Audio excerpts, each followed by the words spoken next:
In this video, we're going to show you how to install spark plugs on your Subaru Legacy located on both sides of your engine. Now with the hood open, we're going to go ahead and locate our air intake tube. It's going to be two plastic push pins right here. We're going to use our trim tool. We're going to go ahead and remove these.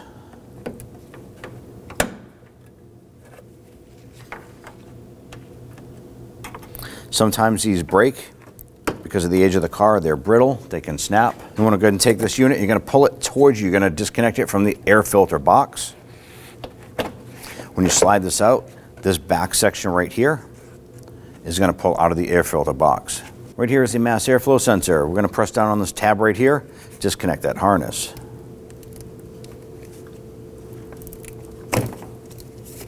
Now if we look at this air filter box and we follow the seam right down around here, follow it right down to the inside, and there's going to be a 10mm bolt. We're going to use our ratchet extension and our ratchet here to go ahead. Using our ratchet extension and 10mm socket, loosen and remove this bolt. Go ahead, pull that up and out. Hold on to that. We're going to be reusing that later. Undo this here. And separate this using a flathead screwdriver up here. We're going to go ahead and loosen this hose clamp. Pull this off. And we're going to work this off. Might be a couple of hoses attached on the side there. Pull that off, set that aside. You have plenty of room to go ahead and gain access to these wires here. I'm going to go ahead and flex this wire over, and I'm going to grab that boot and go ahead and wiggle this wire off right here and pull this out.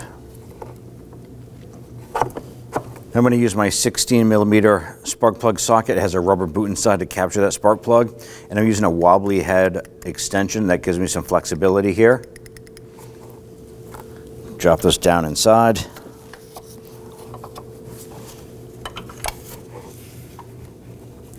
Get that onto that spark plug.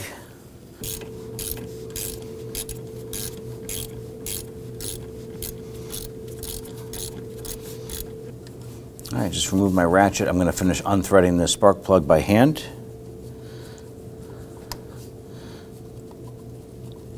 I'm going to go ahead and pull that spark plug out. All right, we're going to take our spark plug and want to just slowly lower that down into the cylinder. Then we're going to use our socket and our extension.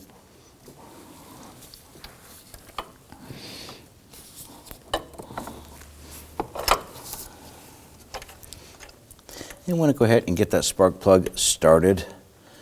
Get that threaded into the engine. All right, I'm going to snug that down gently. And now we want to torque this down to 15 foot-pounds.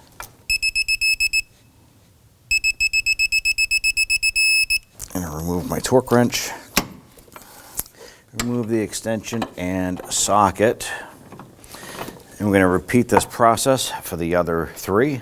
Now before we install the boot, put a little dab of silicone paste inside and then just a little bit on the outside of the boot. Go ahead and feed that down. Feed that boot right inside. Pop that into place. Go ahead, line that up and pop this into place here. Now I'm going to go ahead and push this down onto the spark plug.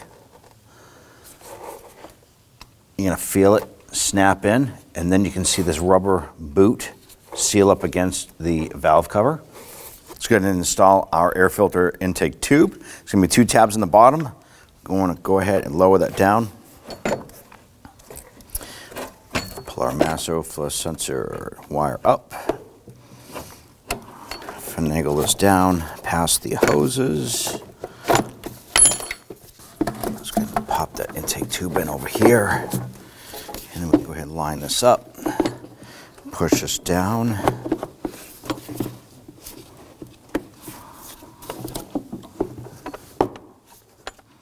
A little clips popped off there, snapped it into place.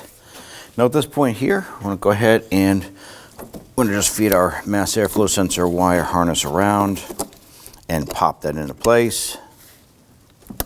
Snap that on. You want to make sure you hear that and feel it engage. Let's go up to the intake tube up top here. Let's get that secured.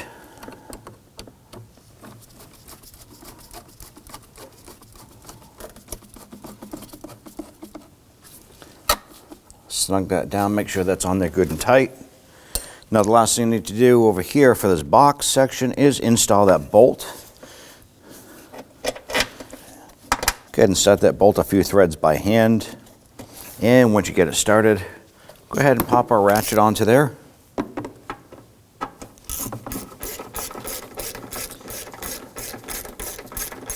Once we snug this down, that'll wrap up this section here, and then we'll go ahead and pop the air intake duct into the box and lock that into the upper cross member.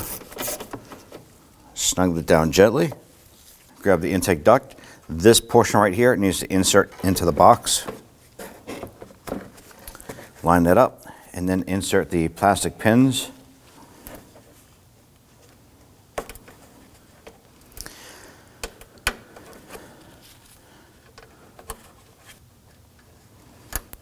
Now, if you happen to have a check engine light on inside the vehicle due to the component failing, be sure to go ahead and use a scan tool to clear those codes or code, and you can go for a road test.